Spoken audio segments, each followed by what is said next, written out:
Hold on, here she comes, my bitch wife. She's such a... Welcome to the Wedding Obsessed podcast designed to help you plan your dream day. I'm your host, Adriana, and each week I'm joined by the industry's top professionals, celebs, influencers, and friends who are sharing their best tips, trends, advice, and mistakes they've made so you don't have to. This is the Prenup Podcast. Prenup listeners, if you're an OG, you know and love today's guest, Leah Weinberg of Odeberg Law and Legally Set. You all loved episode 16 with Leah on understanding your wedding contracts. If you haven't yet listened to that episode, or if you need a refresher, again, that's episode 16 titled The Truth About Your Wedding Contracts. If you don't yet know Leah, not only is she an incredible attorney who assists small business wedding pros every day, she is also a recovering wedding pro herself. More specifically, a retired wedding planner. She also wrote one of my favorite wedding planning books, The Wedding Roller Coaster, which is an absolute must-read for any couple planning a wedding. Today, we're going to break down the wedding roller coaster with Leah and dissect budgeting, logistics, managing expectations, managing family dynamics, and really just creating an incredible experience for your wedding. I'm so thrilled to welcome Leah Weinberg back to the Prenup Podcast. Welcome back, Leah. Thank you. I am so excited to be back. I am so excited to have you back. So the last episode you were on was episode 16, if anyone didn't listen to it. It's the truth about your wedding contracts. And we really laid into the legal side of weddings and contracts and all of that fun stuff. But today I wanted to tap into your other side, more of the wedding planning side. So if anyone doesn't know about Leah's book, The Wedding Roller Coaster, it is awesome. You can get it pretty much anywhere you can get books. I think Barnes Noble, Amazon, like the whole nine. It's just so informative about preparing for your wedding. And I wanted to just touch on those things with you today, because who better to talk about wedding preparations than with the author herself? Yes, let's do it. Let's do it. Okay. So a couple weeks ago, now it'll have been a couple weeks ago by the time it aired, but I had Mandy Schulgram on my podcast. She's a licensed therapist. She's a mindset coach. And we talked about the common wedding stressors and just skills on how to cope with them, how to deal with them, why we feel the way we do. But I think another way that we can really deal with these wedding stressors are to be prepared for them. Yes. And that's really the only way that you're not going to kind of drive yourself fully nuts. So one of the things that Mandy and I touched on is an understatement. We talked at length about this, but it was setting the expectations for your wedding with not only your partner, but with your family, basically anyone who is involved in the wedding, who isn't otherwise a guest. And that's one of the first things that you talk about in your book. And a lot of times when people start their planning, they think, okay, I'm going to make my guest list. I'm going to do, my budgeting, this or that. But you say that the first thing that should be done really is setting those expectations. Why? Why is that more important than really anything else? Yeah. And in addition to setting those expectations with those people, it's also about setting the expectations with yourself. Getting really clear what you want from the wedding itself, from the experience of the wedding planning process. Also, let's go, what you expect from the marriage, from the future relationship. You have to get clear on what you want so that you can communicate that to other people. And then so that you can, all of you, work together to create something that is what you want, that reflects you and your partner, that feels authentic and that just feels good to you. Yes. And a little tangent here, but you touched on something so prominent: expectations for the marriage itself. When we're in the thick of wedding planning and we're all excited, it's something that, crazy enough, goes on the back burner, even though it's the whole reason we're here. But you and I talked about even last time, changing of the name. Mm-hmm. And that's something that a lot of people maybe will have disagreements on. And that's a little thing in the grand scheme of things, So not only having those conversations with each other, but setting those expectations for yourself and what you want to get out of not only the wedding, but the marriage is Yeah. so pivotal. Because it can quickly get out of hand. I mean, anybody that's been in the wedding planning process just knows how you can just get swept up in it from so many different things of like the pressure for things to look a certain way, Of the course. pressures of diet culture, the pressure to like create something that nobody's ever seen before, what your family, what your community is going to think about it, impressing your guests, like the money piece, just sort of, Yes. I've had so many past clients who are like, we're like a month out from the wedding, and multiple people have been like, it's just monopoly money at this point. Like, what's It's another like $2,000? It's like money is not even a real concept at a certain Leah, point. it's so true. And I want to touch on budget, all that stuff, like, because it's huge. And I think because everyone's situation, everyone's wedding is going to be different. Everyone's priorities and expectations are going to be different for themselves and their partners and their families. But as a general, what order do you think that should go, and how do you think it should be done? Should you, sit with yourself, like make some notes, like, okay, this is what I want the day to look like. This is what I'm thinking. Especially what's interesting is a lot of couples now, I would say, people are getting married older. They're maybe taking it into their own hands as far as financials are concerned. Mhm. But there's still a lot of scenarios and cultural situations or just whatever your circumstances that you're getting some help from either parents or family or whomever. So where do they stand? At what point are you having that expectation conversation with those people?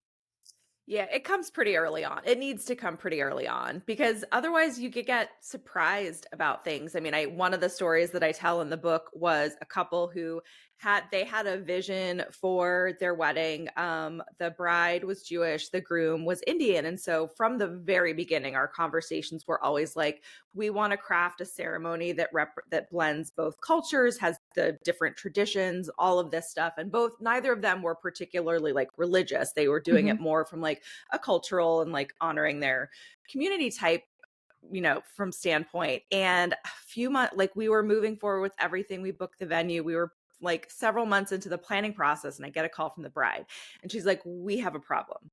And I'm like, okay, she says, the groom's mom does not want the bride wearing white during the ceremony if they're doing any Indian traditions, because in India, white is the color of mourning. So we were like, okay. And then we sort of were like, okay, well, what if you just wear a sari for the whole ceremony and then change into your gown for the reception? Yeah. But then the bride's mom wasn't so keen on that. Uh-huh. And so we went through all the different possibilities of like, we were talking about like basically an intermission for the ceremony where they would do an outfit change so that we could kind of keep things completely separate. We talked about whether it made sense to do portions, just have completely separate events, like different weekends and have different ceremonies. And Yes. ultimately where we ended up was they had two completely separate ceremonies. So we had breakfast for the guests on the Saturday morning, and then followed by the Barat and the Indian ceremony and photos in everybody's Indian attire. And then we had a break, full like hair, makeup, outfit change. Oh and my gosh. then did a more traditional ceremony and like just, non-denominational. We had like the Jewish ceremony and then a non-denominational like reception. So yeah, but they were caught completely off guard because they didn't think the parents were going to have such strong opinions. They Yes. didn't talk to them early enough on in the process. And so just from a practical perspective, if you don't have those conversations early, you might be very unpleasantly surprised by the things somebody's got strong opinions about later on. Totally. Oh, it's so true, because you can have the coolest parents in the world and, they've been lax your whole life. Maybe they don't lean into tradition as heavily, but in their minds, it's a non-starter. Like, of course we're going to do this, and this for ceremony. Yep. Of course we're going to have Barat and we're going to do, all of the Indian traditions. And then Jewish parents are saying, no, well, of course we're going to do all the Jewish traditions. Like it wasn't even a thought in their mind. So then it becomes confusing for the couple. It's like, who are these people who care, you know? Right, exactly. And that's where contention really comes into play. So that communication factor,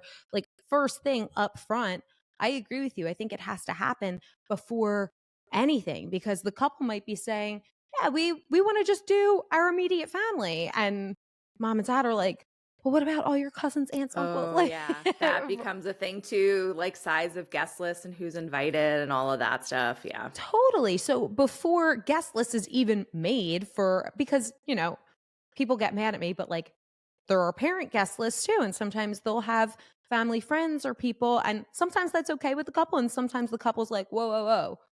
That's not really what we were looking for. Yeah. Yeah. And I always say, I mean, you brought up the communication piece. I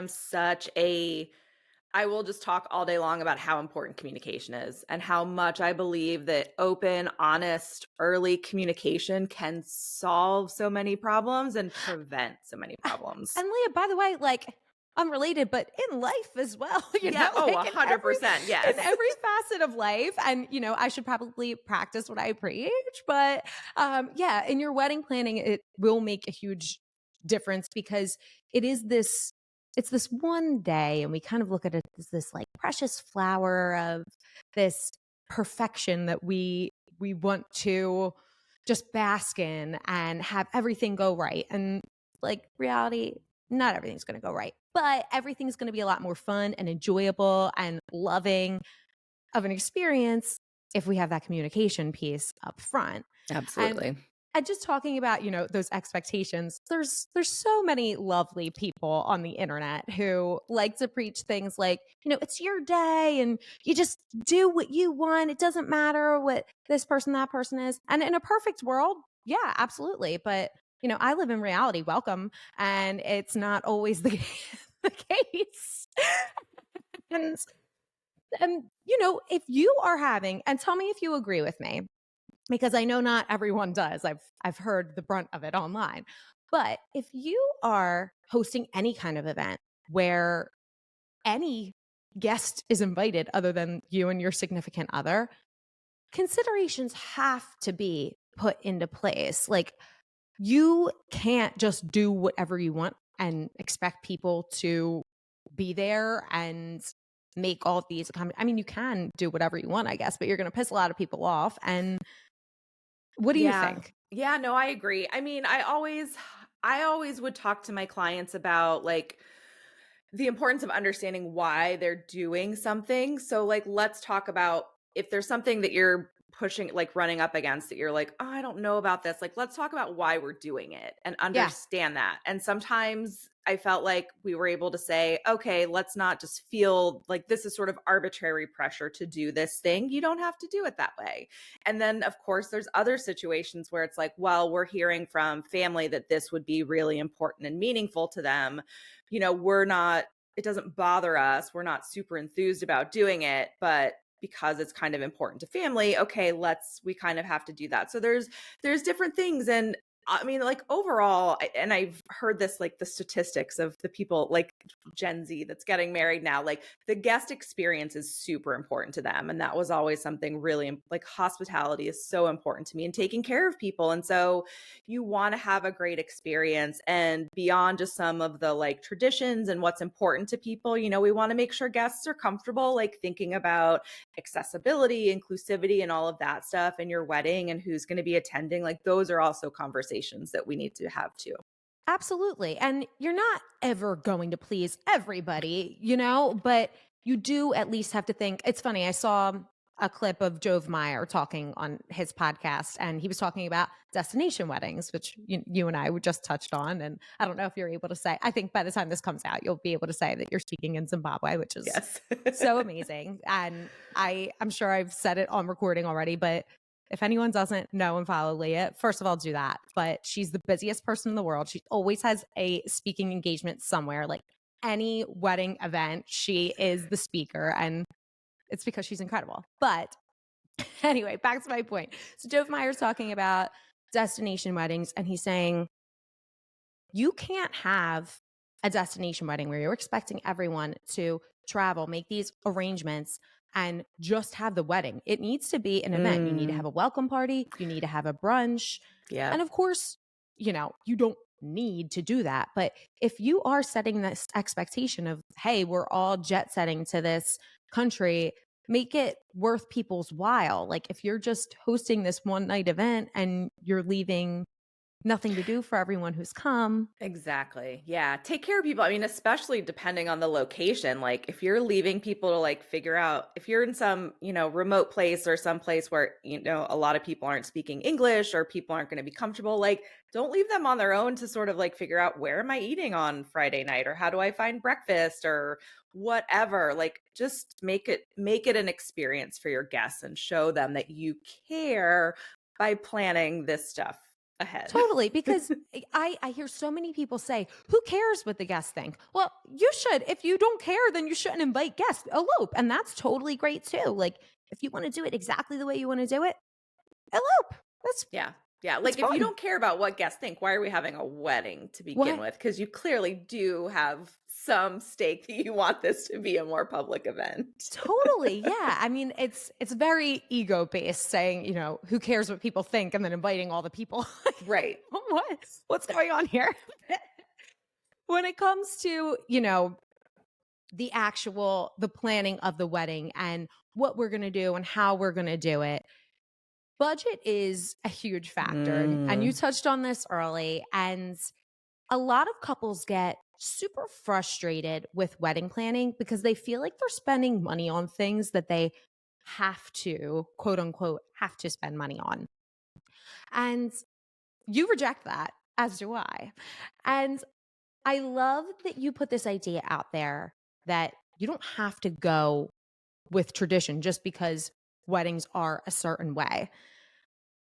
But in the same token, where does the money go and how does the money go? So I want to first go on the money topic and then we'll go on the, creating your own kind of traditions and expectations for your wedding.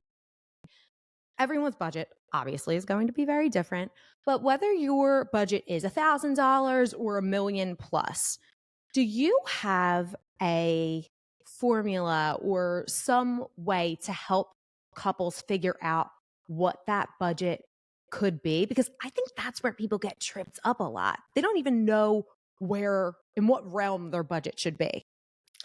Yeah, it's really hard. This is a problem that honestly I have kind of wanted to try to figure out how to solve for the wedding industry and have yet to come up with a solution because the first thing I will say, and like this is not a slight on the publications that are putting this information out there, but any information that you see out there of averages and general expenditures, frankly, just don't believe any of it.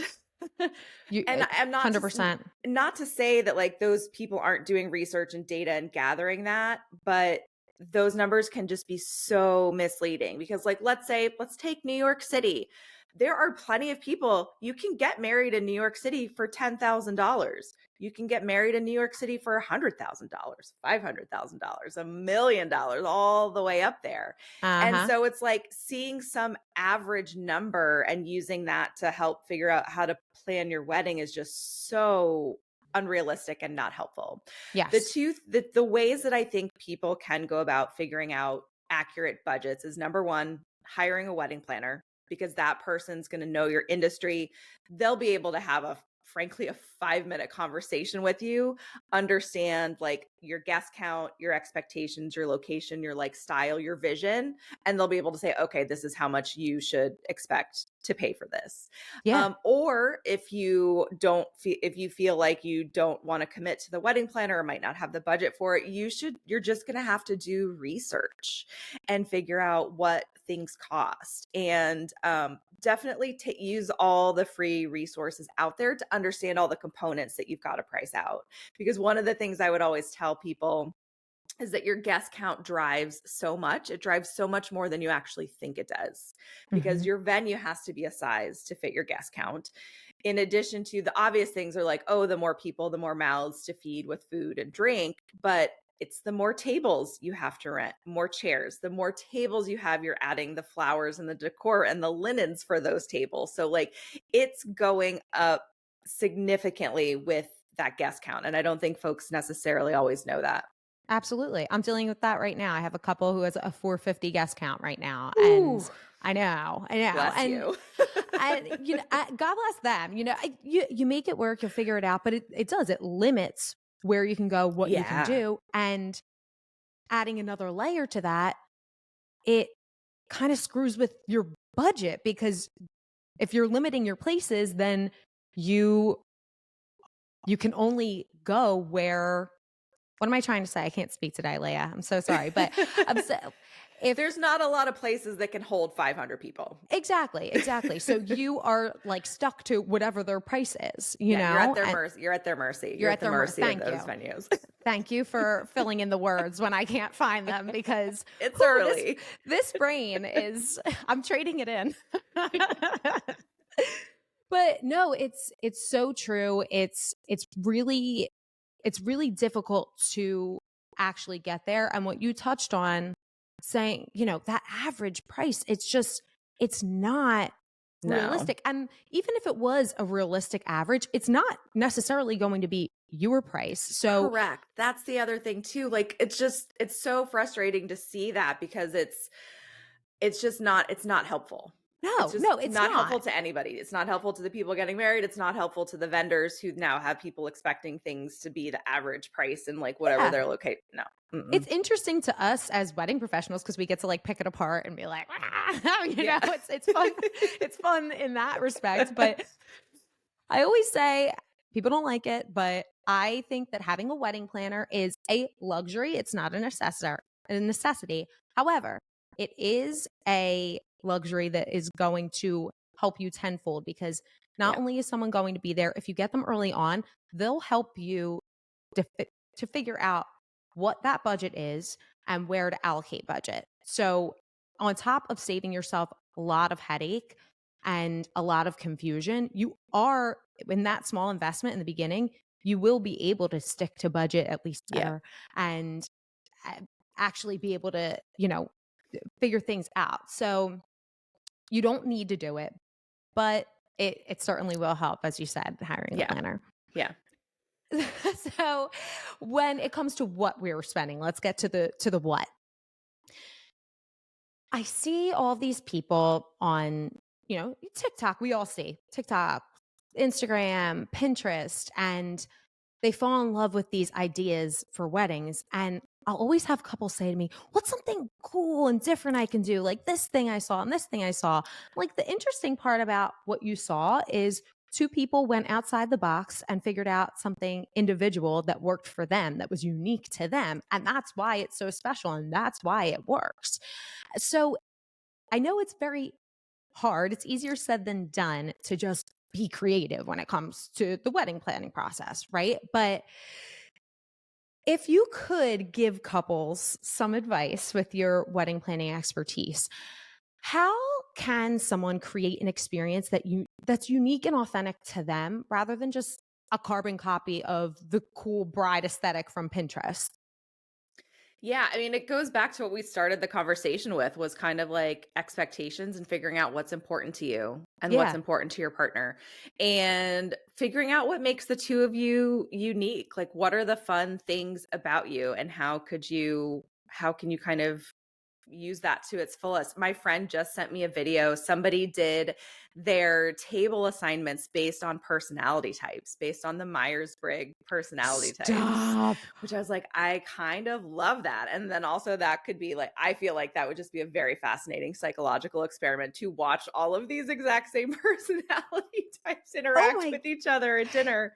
Yes. But genius. So like, if you're kind of like nerdy and like personality types is your thing, like that's a really fun way to do that. I saw a friend of mine has a venue in Texas, and he posted they had a vending machine with like soda bottles, but it had their cats' faces on them, which was that's cute. Super cute. So there's just a lot of different ways. And also too, depending on, what your budget is, working with creatives who can help bring that out. in you. Like they know the questions to ask. They can help you brainstorm as well. Absolutely. And it's helpful if that creative is in the sphere, and I'm touching back onto it, but you can, even if you are creative and you think of this amazing idea, there is a logistics piece in it Yes.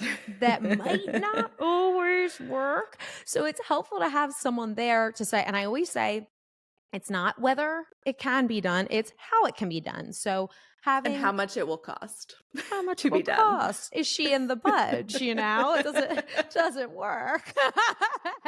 But if it's not, like, having, as you said, having that creative there, okay, maybe that won't specifically work for the budget, but something in that sphere can. So Yep. maybe we can't have, those. I was just talking with one of my clients about those doorbells where they hand you out the champagne. She wants to do that. And the one that we looked was a little out of the price range that we were looking for. But now we're thinking of ways, okay, how can we still incorporate that? What do you actually like? Is champagne actually really even that important to you? Like, what other Right. aspect could we incorporate into that? Because it looks cool. It's so fun and it's fabulous. And I'm sure many people will take inspiration from that. But now we're kind of going through this creative process of how can we create a similar experience to that without actually having that. Yeah. Yeah, that's a great I mean that's a great point, because it might not be about the champagne. Like they might could care less about the champagne. They just love that experience part. So it's like, okay, what do you love? If maybe you're a sweets like dessert person, so maybe it's having some kind of like wow interactive moment for dessert that's going to be less expensive than buying all of the extra champagne or something like that. Yes, absolutely. I had a couple, and their thing was always that they did dessert first. Like they loved ice cream treats. And when people came in a cocktail, they had waitresses with those, the tables, and they Yeah. had little sweets on each thing. And it was like a sweet to Oh, I start the love night. that. And they had dessert at the end of the night as well. But like that spoke to them, and Love that. people who knew and loved them knew that about them. And it brought this special piece into it. And maybe someone would see that and be like, oh my God, I want that. But does it really resonate with you? Like, are you a Right. dessert first person? Right, Do exactly. you love that? So I think what you said is spot on. Even if you don't have a wedding planner, like pull out a friend from the woodwork, someone who's an artistic, creative type, and so, like, let's brainstorm here. Put the people to work. If someone's offering to help, put them to work. People are so hesitant to ask people for help. And all people want to do not all people, but a lot of people really, really want to help with the wedding planning process and are so appreciative when people ask their advice. And, people just want it to be a good experience. The people who love you, not, the crazy people who are making your life difficult for no reason. Yes. So we touched on, the logistics of kind of getting creative with your wedding. And speaking of logistics, just as a reminder for anyone who doesn't remember, Leah is also an attorney in addition to being a recovering wedding planner. So in addition to being a wedding vendor yourself, you're in the wedding world. You deal with a lot of wedding vendors. You're kind of surrounded by the wedding world at all times, for better or worse. Yes. You're a recovering wedding planner, but you're still in the thick of weddings. So because you are dealing with, the contracts and the legal aspect of weddings and, protecting vendors, which is so awesome. A lot of couples have this love-hate relationship with their vendors, and they don't really know how to best communicate with them. Do you have any insight, tips on what people should be doing, how they should be communicating with their vendors? I mean, first thing is be nice, because we're kind of seeing a lot of people not being nice right now. What the hell is that? What is going on? Is everyone okay? I know. I don't think everybody's okay. I think they are. But yeah, I mean, again, the open and honest communication piece. And I think where a lot of stuff goes wrong is when either side isn't being completely honest about what's going on or what their experience is. I see a lot of miscommunication around the marriers are expecting one thing or expecting one level of service. That's not the vendor's typical process. and the vendor hasn't explained what the typical process is. The client hasn't expressed any confusion or unhappiness with how the process is going. And so we're creating some friction there. So Yes. it's like, I want vendors to be open and setting expectations for the people getting married who are listening. If your vendor's not being upfront or proactive about that, ask them. Like, say, what's the process with working with you, with your DJ? If I will say, like, a lot of vendors, other than your planner, obviously, you book them, you're probably not going to hear from them from till like 2 months before the wedding. And then people think that you're going to think that they died or something happened. Yeah. So it's like, when you book them, say to them, hey, what can we expect over the course of the next, like 9 months? When will we hear from you again? When will we start talking about our music choices? When will we send you our shot list? When will we start doing our floral design? Like, if they're not giving you that information, ask for it. Yes. And when things aren't going the way that you've expected, like, politely bring that up. Like, don't let any kind of resentment build up and then you're kind of being like snippy with people. Like, just say, hey, I thought that this was going to be like this, or I thought at this point in the process we were going to have X, Y, and Z done. Can you just like clue me in on the process a little bit? Let me know what's going on. Because what's happening is like things aren't getting done the way that the client wants, and then they get mad and then they're like, well, you're not doing your job. We want to terminate our relationship.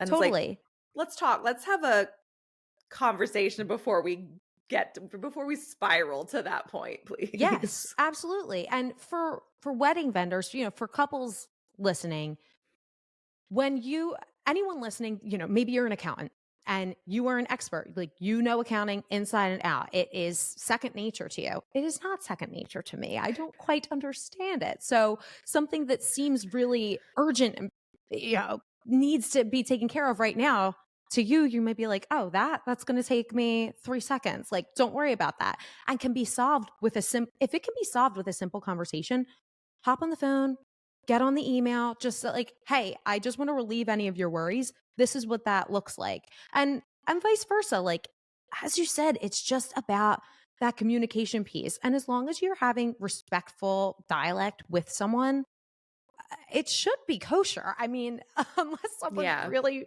just crazy and you do need to terminate the relationship, having expectations put out there, like, usually it's not as dire as the couple thinks it is. Yeah. But we get it. Like, they haven't done this before. It's scary to them. I will also just add too, like, make sure that you are respecting whatever your vendor's methods of communications are. Like, if they say they are not texting, like, they don't want you texting them substantive things, like, please don't text them substantive things. Like, that's a quick way to make the relationship go downhill. Absolutely. You have to be respectful of people's time too. And I think a lot of couples forget, because there's this little wedding bubble that we get ourselves into and everyone goes there. It's like, okay, well, this is about me and I want to feel special and this and that. But not all of your vendors are your personal assistants and they're not available at your beck and call. Like, they have jobs and they do have other clients. And as much as they care about you and they're so excited for your wedding, they want to be a part of it, you aren't the only person on the roster. So let's say, you email someone on a Thursday night in September, chances are they're working a wedding. If they don't get back to you until Wednesday, that's because they were probably working Thursday, Friday, Saturday, Sunday. Are they not allowed? They're resting on Monday and Tuesday. Correct. Yeah, that's a typical vendor time off, a Monday, Tuesday, even if they are doing, passive emails. So if someone doesn't get back to you in a 24-hour time period, it doesn't mean that they're neglecting you. You just need to give them the respectful period of time. Yeah. So if it's urgent, say that. If it's really urgent, right. And think about that too before you go to urgent in your mind. Take a pause. Take a deep breath. Sit with it. Let it marinate. I feel like I'm talking with my nephew. He's like, he does this, like, you got to count to 4 and take a deep breath. I'm like, we could all do that, I think, here and there. Yeah. There's some wisdom in that. I think so. I really think so. So there's also, when it comes to everything in weddings, vendors, whatever, there's a lot of common misconceptions. So I want to go through 3 big ones with you. Leah, what do you think in terms of wedding planning is one of the more common misconceptions that you see? I don't think people understand the stress and the emotional components that are going to be coming on. I mean, that's literally why I wrote my book, was because I felt like Yes. nobody was preparing people for just the emotional side of what they were going to experience during the wedding planning process. And so Yes. like people know, like they know that it's going to be like, just anecdotally, it's like, we know it's going to be stressful. We know it's going to cost us a lot of money, but like, let's understand, we're having to have conversations with our partner about religion, kids, signing a prenup. Like, you got to be prepared Totally. for all of that. Yeah, you can't know until you do it, but you can prepare so much more. That's why I loved your book so much, because you really feel that ride. And having been in the industry for so long, I forget about that aspect of it because I'm not going through it. But what reminded me of it was renovating my house, because that's not my forte. That was a first timer kind of thing. And it really took years off my life because I had professionals doing it, but I didn't know what I was doing. Yeah. And it it really humbled me, and it brought me back to the brides through the process, because I I love couples. I adore them. I love being part of the wedding planning process. But sometimes I'm like, oh my gosh, they're so funny. They're so worried about this. And it's like, not a big deal at all. But it is a huge deal to them because they haven't done it. It's not. Yeah. And I think vendors sometimes forget that. So we can all be like a little more loving and patient with Yep. each other. Yeah. What about misconceptions about wedding planners? I have a few, but I want to Mm. hear yours. My big one, and somebody recently was talking about this on Instagram, that your wedding planner is going to get you discounts. I think that's a big, just from like a black and white standpoint. Like, we're not getting you discounts. Like, we're not going to a photographer and saying, hey, can you knock $500 off of this? Right. However, we are here to help you figure out a realistic budget. Mm-hmm. We are here to help you plan a wedding based on what you want, tell us that you want to spend. And good wedding planners, assuming like people are only going to take your wedding if they feel comfortable with your budget. Yeah. And so we are going to have a variety of people at a variety of price points that can be a good fit for you. So you're getting our resources. We're going to help you spend wisely, effectively. We're going to be that gut check when at the last minute you think you want to add a $2,500 barista to make cappuccino and espresso drinks during Yes. during dessert time. And I was like, I think if you feel compelled to spend that money, there's some more meaningful ways and things that we can do, like get bigger bang for your buck than spending that on a barista. Oh yeah. So we're there. We're going to be that gut check for you. We're going to help you spend wisely. We've got a network of trusted people. But yeah, please don't expect us to like be able to get your DJ to knock, several $100s off of their price. That's not how this works. So true. I hear that a lot. And there are, in certain aspects of the wedding world, there are kickbacks that exist. But I will say, most of the planners that I know, they don't operate that way. And when we say that your planner will save you money, that's not in discount. That's in figuring out the best style for your budget, the best, vendor for your budget. That's where they're going to save you money, but they're not going to have a $20,000 photographer suddenly become a $10,000 photographer. It's just not going to happen, not in the cards. Yeah. And I think one thing I think that's interesting that I would bet that couples don't actually realize is that for a lot of planners, the vendors are our repeat clients. We're going to plan your wedding once, but we're working with that photographer 3 times a year. We're working at that venue 5 times a year. We're working with that florist multiple times. Like, it's not to say that we don't want to take care of you as the people getting married. Like, you are our priority, but you also just have to realize that how we work with those people and how we treat those people is frankly a bigger investment in an ongoing relationship than how we are working with you. Oh, totally. And conversely, it's also a vetting process. So if you're working with a vendor for the first time, or second time, whatever, and it's really just not a good experience for the couple, you have to take your own personal things out of there. But you have that intel. There's so many things online, the bride forums and the Yelp reviews and this and that. And most of it is legitimate. I'm not discrediting that at all. But a lot of things that's like the rule number one in the modern age. Like, don't believe everything you read online. And we can get recommendations from family members and we can read things online, but having someone who's gone through that experience as if it's their own wedding, Yep. like, that's a really nice relay. So I think you did hit the nail on the head, though. Like, you are not going to get discounts from these planners. That's very, very important. Yep. And then vendors, it's so broad, but in general, like, what do you think that couples have certain misconceptions about vendors generally? Yeah, I think a lot of couples forget that their vendors are solopreneurs or very small businesses themselves. They think Yes. that like the vendors are super rich and like can afford, like if they have to cancel their wedding and oh, you don't get my final balance, like, oh, you're going to be fine, or oh, I didn't like this and so after the wedding I want my money back. Like, they forget that those are real humans on the other end, that like this is how they keep the lights on and how they eat. Yes. And like when you are meaningful to them, like your event is meaningful to them, it is helping them live. And so kind of forgetting that when things go wrong or like when there's money stuff involved, I think they just kind of forget, they lose that perspective.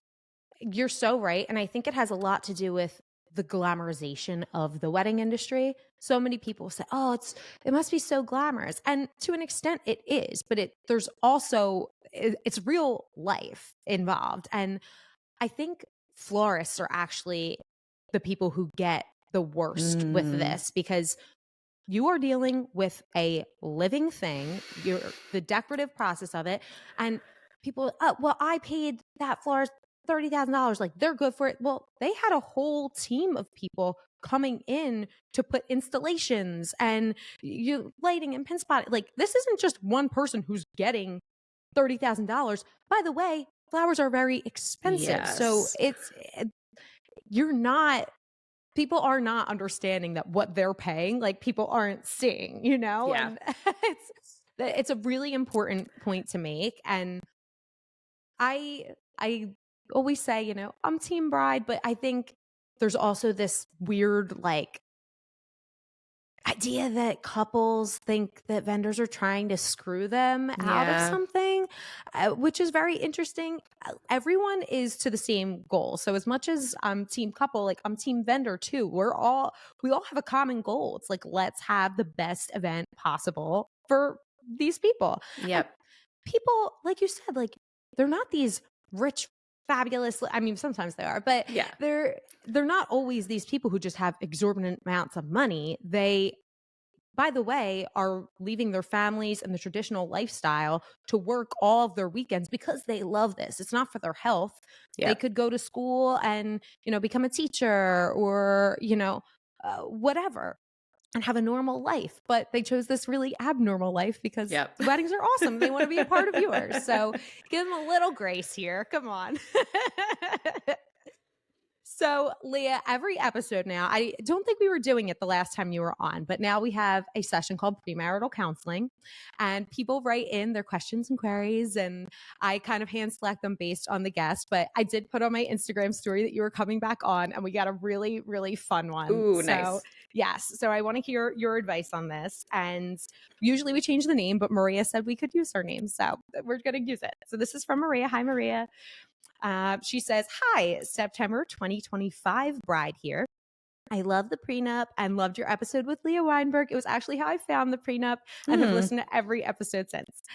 I knew planning my wedding would be difficult, but I didn't think I'd have to pass the bar to understand my wedding contracts.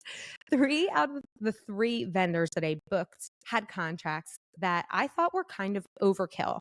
One of them was 16 pages. For starters, a lot of sections in the contracts seem to be almost repetitive. Is that common, or do I just not understand lawyer language? Also, one contract basically said that I can't say anything bad about the vendor online. I get protecting yourself, but if I have a bad experience with my vendor, don't future couples have the right to know about my honest experience? Is it ethical to put that sort of language in a contract? Thank you so much. Thanks, Maria. All right, Leah. So that was loaded. What do you think of this? Let's start with her first. The length of question. contracts and stuff and understanding them. I'm a lawyer for wedding pros. Like, there's a lot of bad contracts out there. There are some that are way too short and don't cover nearly enough. And then there are some that are infinitely too long and can be repetitive and not understood.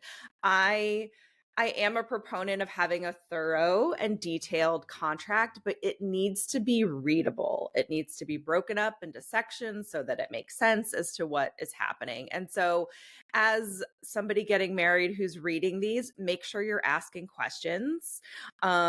If you have lawyer friends, lawyer family members, always great to have them take a look at it. And then at the end of the day, like, if you're not comfortable with what you're signing, like if there's no personal relationship with this person, whether it was a referral or a planner's working with you, like if this is just somebody and you are not comfortable with their contract, like you don't have to use them if that becomes an issue.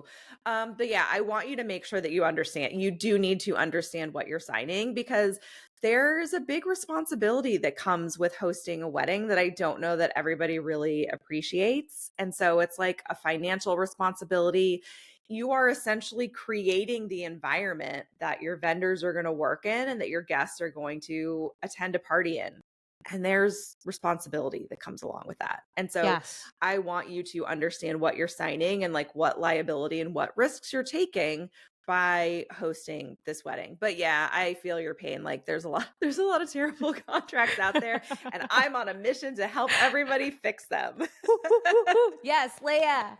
Yes. I love it. I know. She is the best, people. Any vendors listening, you got to hit her up. Yeah. And then the non-disparagement piece. So it's interesting because whenever a vendor comes to me and wants that in their contract, I always say that depending on what state you're in, your state courts are going to have some opinions. Like there are places where they tend to be less enforceable than others. Mm-hmm. But from a practical perspective, I always tell the vendors, I'm like, those provisions tend to set people off.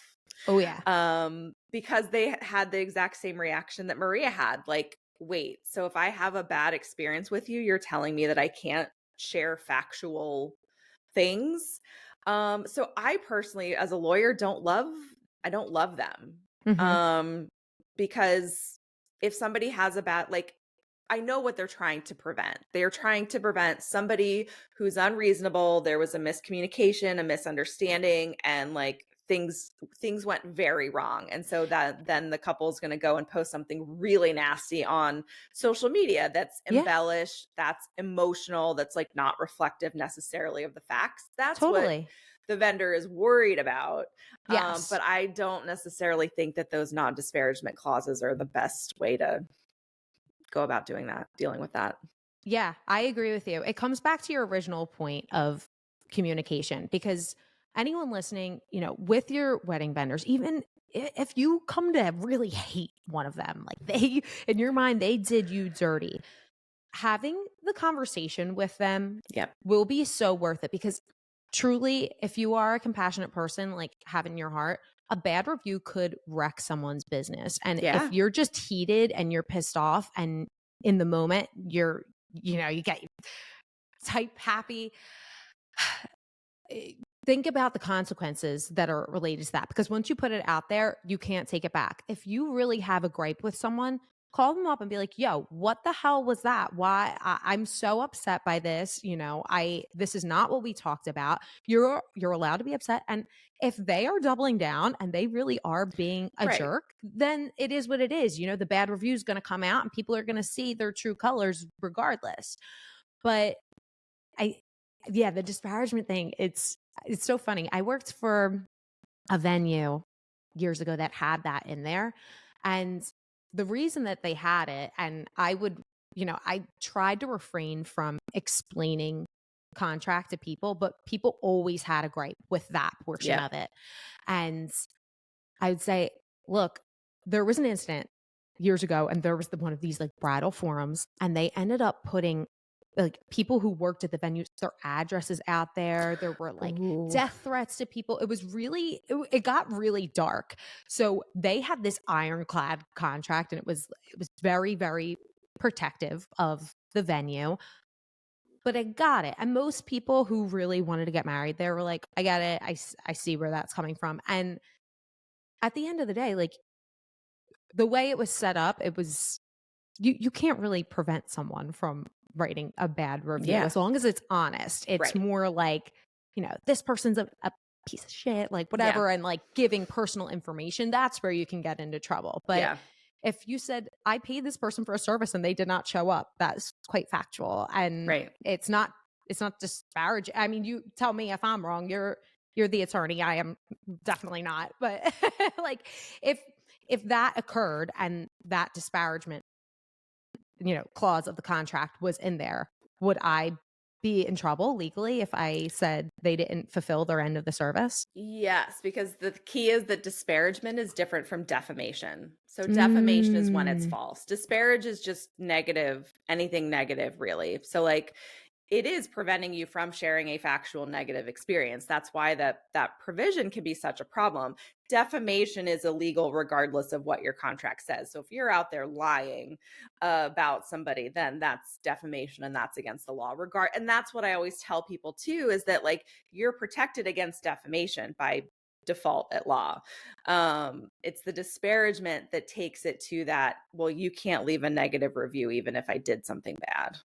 Wow, Leah, I really did not realize that. And that's great. Like if I didn't realize that, I'm sure, so many, because I see wedding contracts a lot, but I did not know that. Oh my gosh, thank God you're here. Yes. This is why we need attorneys. This is very important.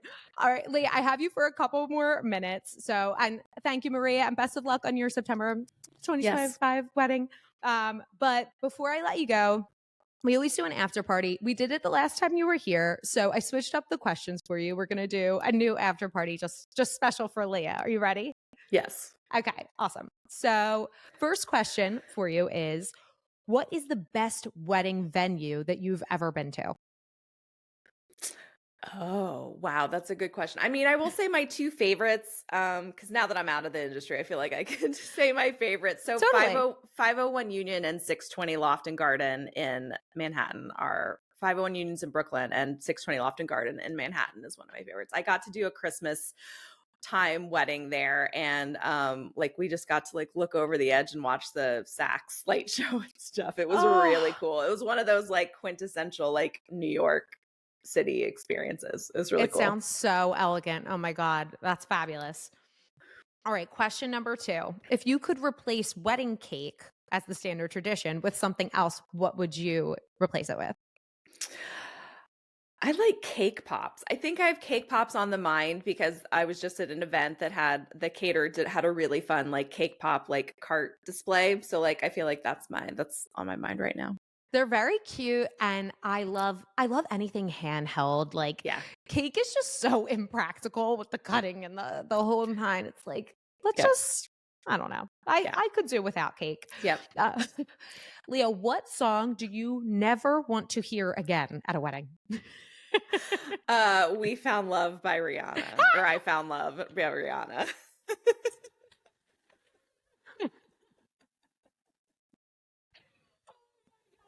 Yeah. It gets beat Yeah, really. it used to be Whitney Houston's I Want to Dance with Somebody, but I love Whitney and I loved that album. And so like I've reclaimed that song now that I'm out of the industry. Totally. And that's whenever I ask people, so the typical question is, what song do you need to hear at the wedding? That is the number one. Like most people say that song. And because I hear it a lot, I'm like, I could do without it. But I totally agree with you. Whitney, R.I.P., death to Bobby Brown. I hate you so much. I hope this message gets back to you.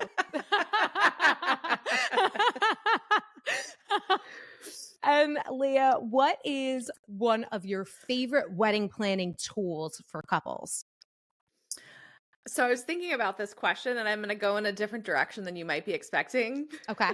But I am an advocate for self-awareness as a helpful tool during wedding planning, because you need to understand, like, again, going back all the way to the beginning, you need to understand like what you want out of this, but you also just have to be aware of how you are carrying yourself throughout this process and how you're treating people, how you're treating your partner, how you're treating your family and friends and wedding party, and how you're treating your vendors. Because if you can have a level of self-awareness to like understand how you're walking through this process, it's just gonna make it a better experience for everybody. Totally. Oh my gosh. Yes. Yes. A resounding yes to that. It goes, I talk about this wedding bubble a lot, but that's really all it is a lack of self-awareness that gets conflated in our minds when we're planning this event. But just ground yourself in reality and like have that layer, because when you do get that idea of self-awareness in your head and you realize that some of the things that you're doing are maybe a little bit crazy, you'll reel back and you'll be like, oh, yep, we're planning a party in honor of our love. Like no one is dying. Yep. No one's dying. Yep. Oh, Leah, this was so much fun. I so appreciate you coming back on. Tell everyone where they can find you and your services and your book, the whole nine. Yes. So should anybody need a lawyer, our law firm is called Oduberg. We're at oduberg.com, Oduberg Law on Instagram. And then if anybody has like random wedding questions or any follow-up questions for me, I'm at the Leah Weinberg on Instagram. And my book, The Wedding Roller Coaster, is available on Amazon. If you read it and love it, please leave a review. Oh, you should read it. And if you do, you will love it. I will leave the link to the book. I will leave the link to Leah's socials and where you can find her. And again, taking time out of your very, very busy schedule to do this. I so appreciate it, Leah. Thank you so much. Thank you. Thank you so much for listening to the episode today. Please like, review, rate, subscribe, follow, whatever the things are. It's really, really helpful. If you do support us, there's something in it for you too. You'll have the opportunity to win a free prenup bridal prep planner. We give one away every month. I have the directions on how to do that below, so make sure you check that out. Thank you again for listening. Happy planning. See you next Wednesday.